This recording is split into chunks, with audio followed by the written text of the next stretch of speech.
This is OUKITEL WP35, and today I'll demonstrate how you can fix hacked system issues on this device.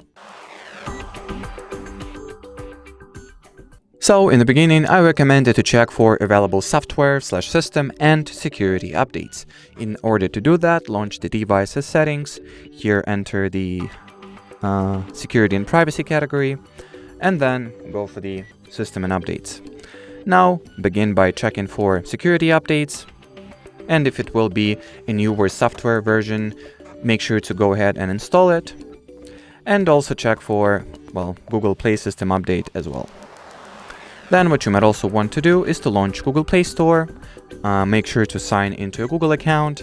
Here tap at your profile picture, open the Play Protect page, and run a harmful apps scan to see if your phone has any bad malicious apps installed.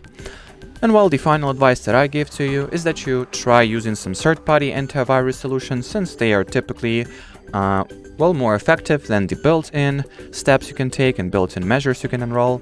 One of them being Avast, but once again, if you know any other or prefer any other particular security app, just go for it. It doesn't necessarily have to be this one, of course. So yeah, get yourself or equip yourself with one of those and follow the in-app instructions to, check your system for various security problems, security breaches, maybe some viruses, or any other malicious activity. And as far as this little video goes, that'll be it. Thanks for watching, and bye-bye.